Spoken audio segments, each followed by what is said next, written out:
Hi, my name's Paul Tilstone from Festive Road, and today I'm in conversation with Mark Avery from PwC.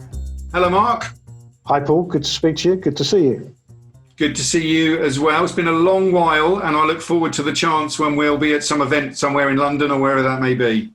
Yeah, it'll be good to see you in person. I think whilst working remotely is great in many respects, there's, I miss the company. I have to say, of everybody, all my colleagues as well as my peers and people like you. How nice to be told that you're missed at the beginning of an interview. So you're clearly at home, unless you've got charming wallpaper in the PwC offices. Whereabouts are you today? I am at home today. I was in the office yesterday, though, in London. Okay. And we'll talk a bit more about that. But I'm back. I'm working from home today and have been on and off since the 6th of July when we opened all our offices in the UK. Okay. So we've asked you today to join us to talk about the return to travel. And we've asked you to choose a component or one or more components in the managed travel model. What is it you've chosen to talk about?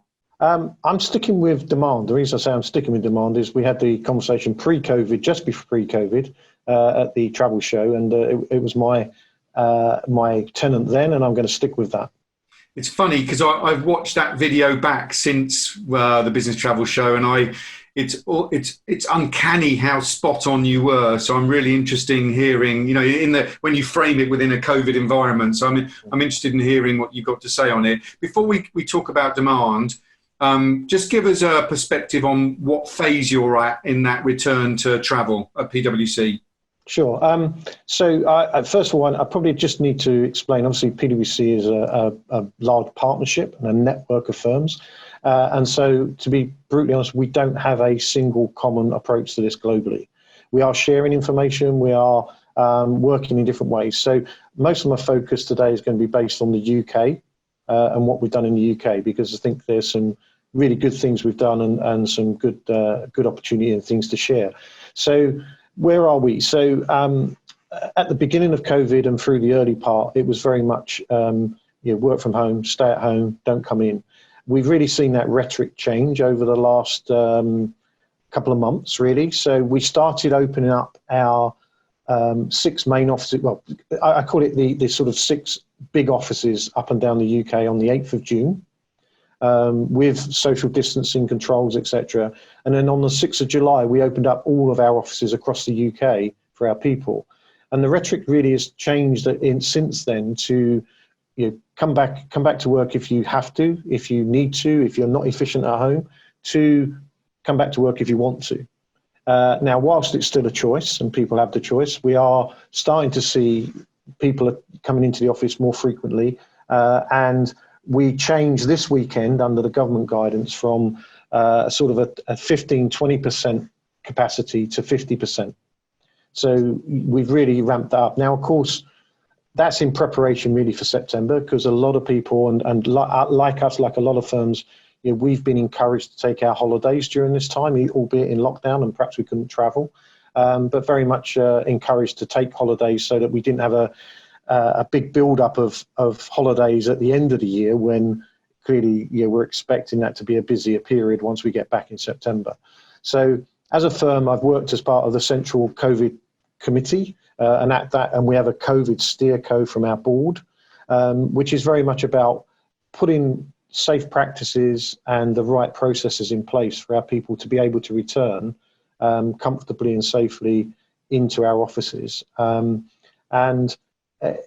There's, as you'd expect, lots of information, videos. There's a separate COVID site for us, which gives people all the details they need to know, not just about coming to the office, but events, working at client sites, working in our offices, traveling to client sites, all those kind of things, all the things that people really need to be aware of and to consider, and the actions they need to take before attending. So an example, so if I go into the office, we have what we call an office bot. There's an automated process. I have to go into register that I'm coming in. I want to come in. I have to choose a time I'm likely to arrive, so we don't have a big queue outside the door, because we are taking temperatures as people attend the building. And then once I'm in the building, there is one-way systems, signage, locations on desks. So we have very much a hoteling open various settings kind of situation. So we don't all have desks, we have benches, we have tables.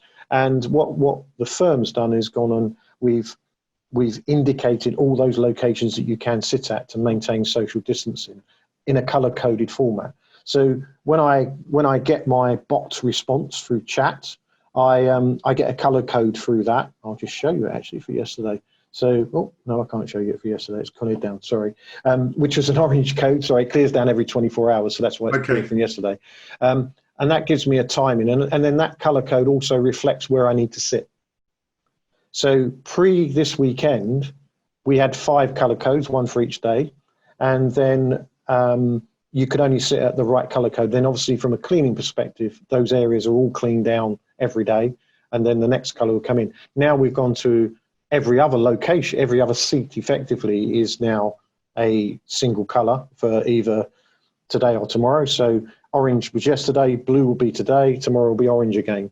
And then things like our shared get-together spaces, as I would call it, so small meeting spaces, things like that. Again, each meeting, internal meeting room and space is sealed once it's been cleaned. And once that seal's broken, nobody else should enter that until it's been re-cleaned and sealed again. So very, very well organised and very efficient, I think, the way they've done it. They've done an excellent job. We've done an excellent job on part of that, I suppose.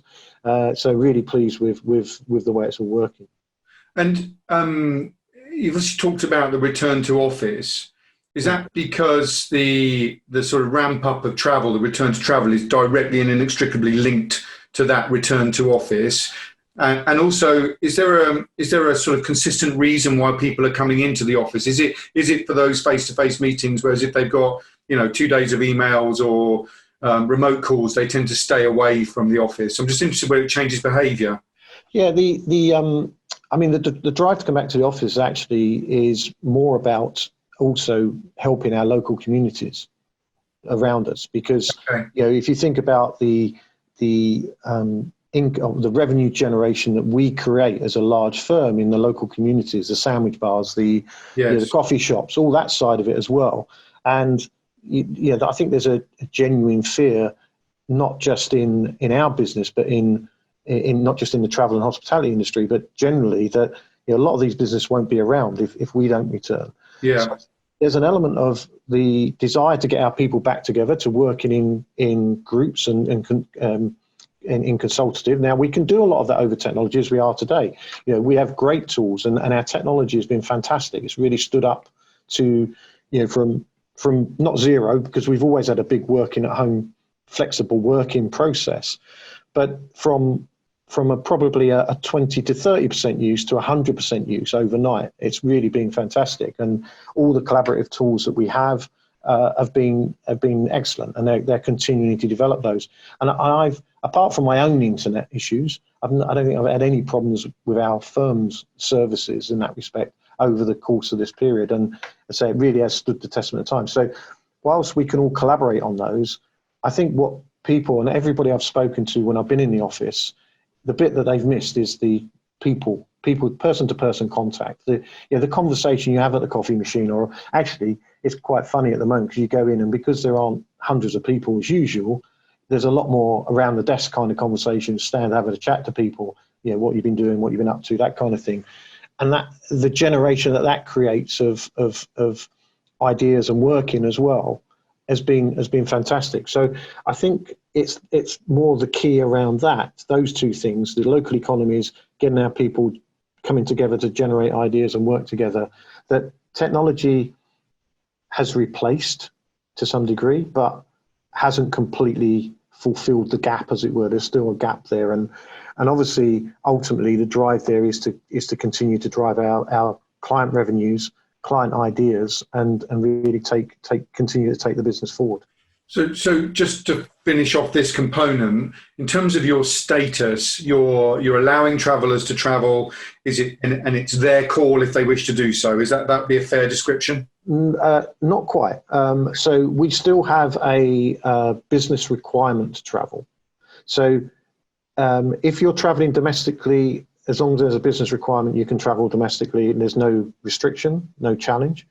if you want to travel internationally, and this is really born out of the impact of FCO government requirements, then there is a separate pre-trip approval process that's been implemented using Google Forms for us, which has to be completed by the individual and then signed off by the COO of their division in order for them to travel internationally. So we are allowing international travel where there's a business requirement and people have been signed off appropriately to travel. So and we are seeing travel commence. Okay.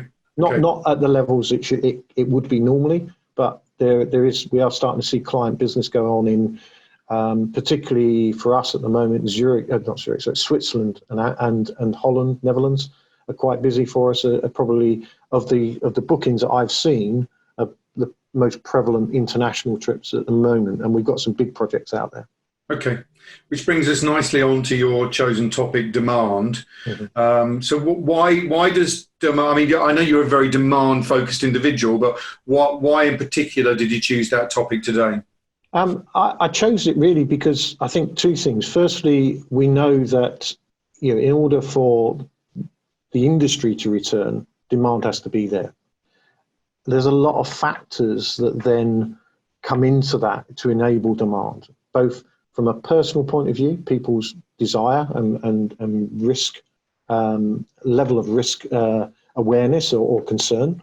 So you have that factor. You have then the business demand requirement as well. We know that this is having, the whole coronavirus is having a massive impact on industry. So what's the business's requirement and the desire for people to travel?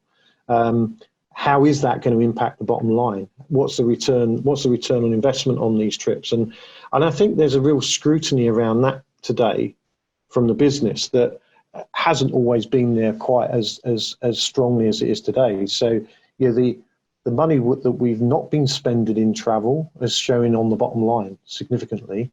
On the other hand, we've got to still generate the revenues and bring the profits for the business, and that's a balancing act and a tough one. So nobody's saying you can't travel. People are saying there needs to be a business need, and actually we are really looking at is that giving us a return on investment, and that generates a demand factor.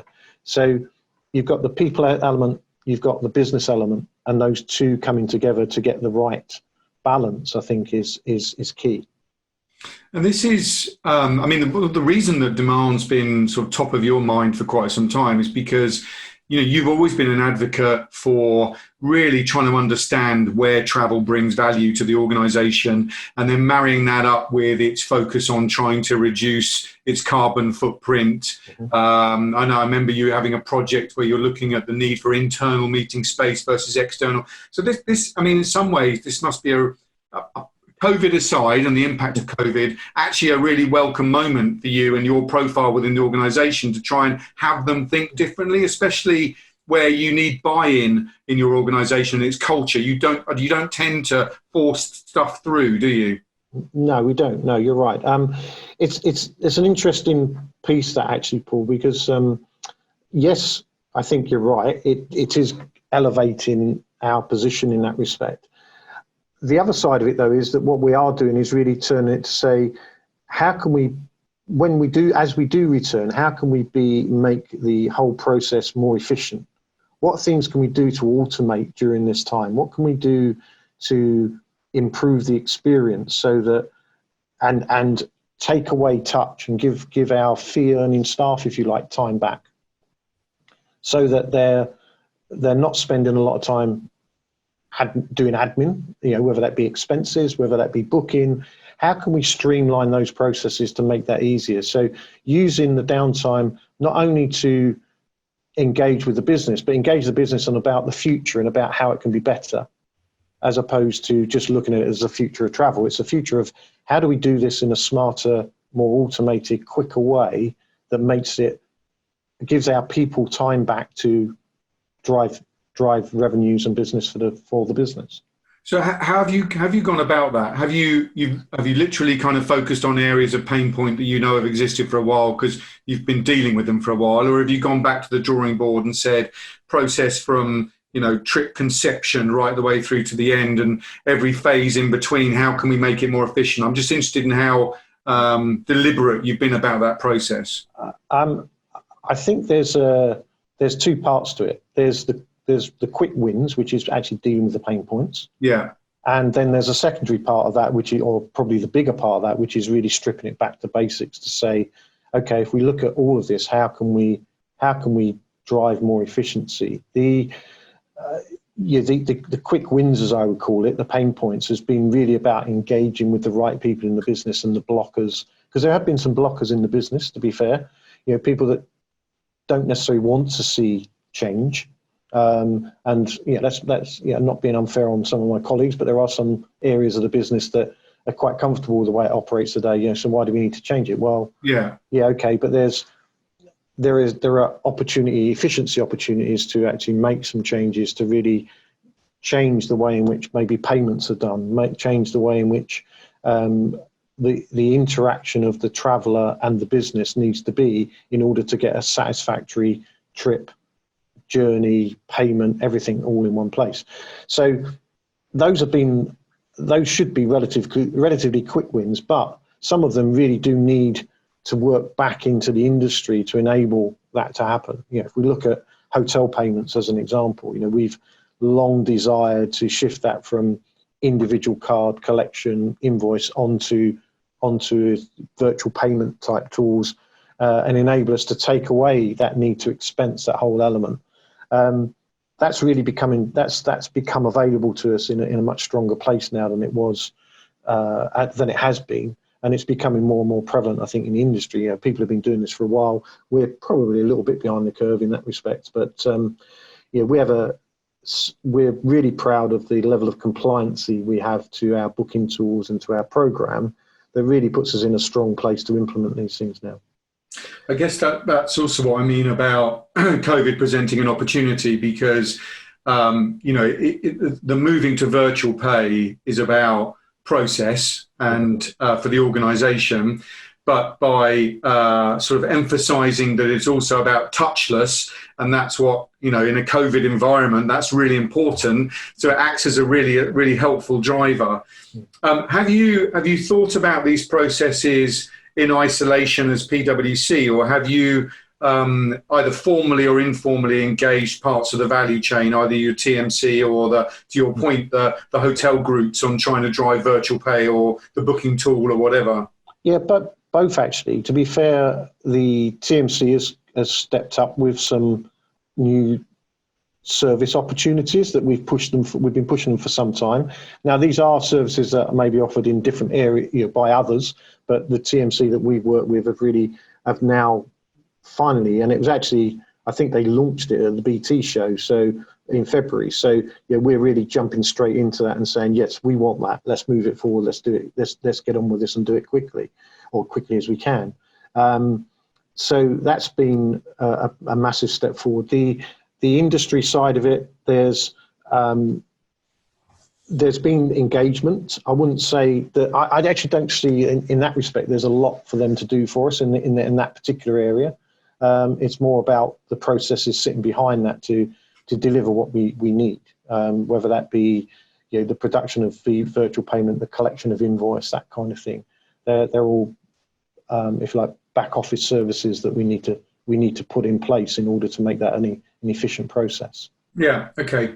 And if we're thinking about demand and the opportunity here to create a more seamless experience that works for both the traveller and the organisation, are there any additional components that are actually sort of having the opposite effect, the processes that have had to be introduced that actually make it a more convoluted and complex experience that you think are going to be around for a while, and therefore you need to try and work those through? Yeah, I think the pre-trip approval process has got to be one of those. That's added a level of complexity. I think a level of necessity, but complexity. Depending on how things go, my hope is that that's a short-term requirement. That it isn't something that we're going to continue, forever. It's something that we're doing in this particular phase, and as we see things improve, hopefully, and more opportunity to travel and things like that come up, all the while the reason we're doing it is to make sure we're keeping our people safe, obviously, and making sure that they've got the right information and the right skills to go and do what they need to do. But there will come a point, I'm sure, when we won't need that anymore. But what we are looking to do is, whilst we're doing it relatively manually today, we're still allowing people to book for our OBT. But what we've done as part of the process is, when somebody completes their pre-trip authorization, it gets approved, we issue them with a unique ID that they can then put into the booking tool. So that makes it very easy for us to identify anybody who's booking outside of that process, and anybody that does, it just gets rejected straight back to them to redo that.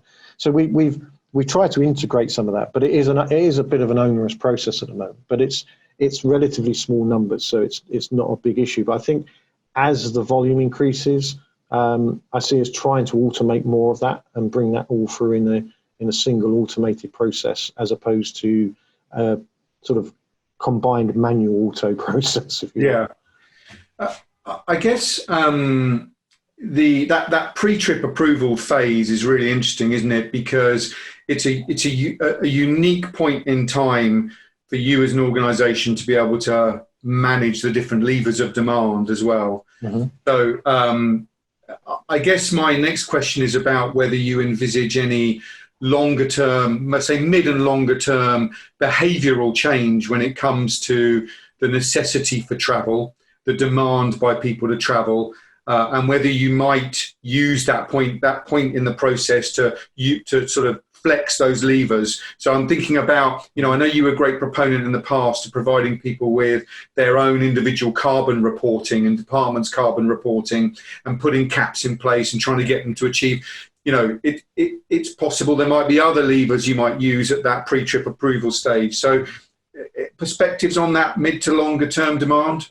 Well, absolutely. I think from again, coming back to that sustainability side of things and the demand around that, we are setting and set net zero carbon targets going forward.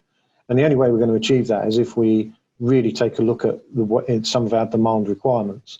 And from that point of view, I really see those two linking in quite well in the longer term to how we actually look to drive our carbon efficiency down overall. Because when we started back in 2007, travel was about 60% of our carbon footprint, and the other 40 was made up mainly of our buildings and offices and things like that.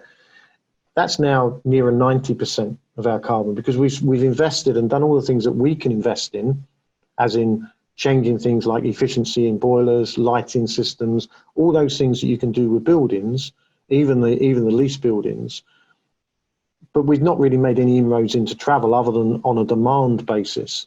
And I think both from the industry and ourselves, the industry with better data and better information, and ourselves by managing that demand and really understanding the business requirement to travel, will enable us to drive our position in terms of net zero to a better place. But and I think that's around to stay. That's going to stick within our business. Absolutely. We're going to look to continue to drive those numbers down and keep our position at a minimum in terms of our carbon impact as we travel. I guess, just to my own clarification, you say travel's gone up from 60% to 90%. That's not as a percentage of your total. Sorry, as a proportion of our total yes. Carbon impact. We've seen, particularly on our internal travel, since 2007, a significant change that's come down by nearly 45%. Yes. But our client-facing travel has continued to grow. Yes. And so there's still that need of the shift of mentality around how do we work with our clients to drive sustainability, and how do we work with the industry to get the right data so that we can differentiate and provide at point of sale some options to our travellers, rather than treating everybody with as I call it, the death tar brush. Yeah. Okay. I mean, the other way of putting it is you become more efficient with your carbon in travel, but not as efficient as other areas, and therefore the percentage has gone up. Before we get to the last question around lessons that you've learned going through this whole process, does your I remember in the February interview you talked about sort of taking a bottom up approach, like every dollar invested in travel, you should consider it that way up rather than trying to cut from the top down. We're in that position in many ways, and that's why I said at the beginning why I thought your comments were really insightful, because we didn't know what would happen, and yet that was the way you were thinking about it. How does how any more thoughts on how that changes your relationship with your suppliers, your preferred suppliers? Yeah, I think two things. Firstly, you're right. The focus on the business is up there much higher on that side of things now. So that's been unfortunately a positive outcome from the crisis we're in terms of the business. So we have, and I think when we spoke in February, I talked about every dollar or every pound spent is a cost to the business until it's recovered. Yes. And whether that be a direct recovery or part of the profits or impact on profit. And that's really a message that was being understood and has really changed. And that continues. I think in terms of working with our suppliers, the key point there is continue to work with particularly our preferred suppliers, making sure that we support them in the best way we can so that they can support us and be there for us ultimately. So we've very much narrowed down our field in terms of making sure that we're working with preferred suppliers. The other thing that we've done as part of that is to review their own processes as best we can. And I'm careful with that because clearly, ultimately, everything is down to an individual. But knowing our preferred suppliers' processes, knowing what they're doing and being able to share that, and we've created as part of our information site that we provide to our travellers, an understanding of what they're doing and what they should expect is quite key. So really through this, not just through this period, but in general, really promoting and making sure we're working with our preferred suppliers. I think in terms of what they can do for us is probably very much that reciprocate on that and make sure that they're treating our travellers well, make sure they're doing all the right things within their own environment to keep our travellers safe as best they can. And I'm very careful because nobody's got a silver bullet, not golden bullet, a silver bullet on this. If they did, we wouldn't be in the pandemic. But nobody's got a silver bullet. There are always points in the chain that could break down, and we understand that. But it's knowing and understanding that our preferred suppliers are doing all that they can to maintain our people in a safe environment to deliver the work that they're going to do. Yeah. So the emphasis is on taking the time to ensure they have all they need, all the understanding they need of what your drivers are so that they can maximize the amount of business that they attract from your organization, which is a really smart way to go about it. And similarly, sharing that with our travellers. So as part of the information that they receive, even if they're just travelling to a country that has an air bridge. So if they're travelling to something that hasn't an air bridge, then there's a level of understanding that they need to have in terms of quarantine and things like that. But even when they are travelling to an air bridge, it's providing our security team are providing them with a report prior to travel to say, okay, this is what you need to know. These are our preferred suppliers. This is their procedures that you've booked with. This is a procedure, things you need to know about this travel and travelling to these locations, even if it's in an air bridge situation. Yeah. And even in the UK, where we've got lockdowns, Aberdeen recently, the Northwest, making sure our people understand that they're, we've really tuned our security process to include effectively a COVID security part of that. So everywhere is now a risk destination of some kind. Yeah, whereas before there were lots of gaps, weren't there? Like travelling on rail or... Or in Western, major Western European cities, largely they were treated as low risk. Yes. Well, now, of course, they've all bumped up to medium risk because of COVID. Yes. As a minimum. Yeah. So lessons that you've learned then going through this experience over the past 3, 4, I forget how many months in we are, but quite a few months in. Yeah. What insights can you provide that might help others going through the process? I think the and some of them are really obvious. Firstly, communication, making sure that you're able to work and communicate at the senior levels of the business to get their support for what you're doing. Make sure that the business is supportive and comfortable with the processes that you're putting in place. And then communicating that out to the travellers and people to make sure that they fully understand as well what's expected of them and what they need to do in order to get on with their business and their business lives. I think that's probably the key part of it. I think agility, I would say the other thing, because obviously we need that process needs to be agile in the sense of, as we saw with Spain, closed down over a weekend.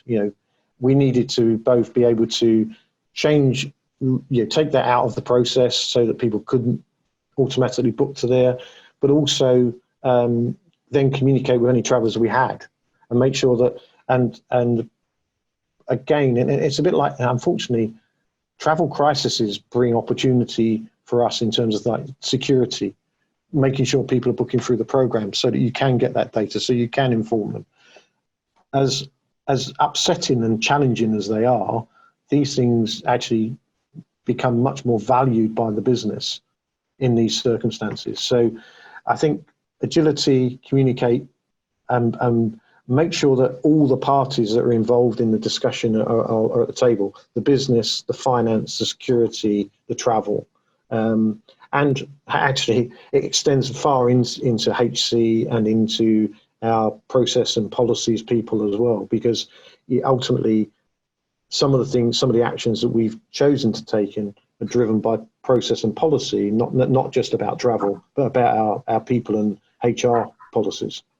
Yeah, it's funny. Agility and communication or stakeholder engagement, I think, are the two overriding themes of so many of the interviews that I've had. So, and knowing you personally and how much storage you put into communication, effective communication, doesn't surprise me to hear you say that. Mark, thank you very much for taking the time to join us today. And I don't know whether you're getting away anywhere for the summer on vacation or not. I'm going down to Devon next week for a couple of weeks, so Dartmouth, looking forward to a change of scenery as much as anything else. Not sure we're going to continue to get this weather because it's been blazing, but I suspect that we might need to take the waterproof a little bit, but I'm sure it'd be a nice change from home anyway. Well, I wish you all the best with your travels, and thanks again for joining us. Thank you, Paul. Good. Okay, so thanks for watching. Remember, you can access the Permissible Travel Framework at festive-road.com. We've got more in this series of Return to Travel in due course, and have yourself a great day. Thank you.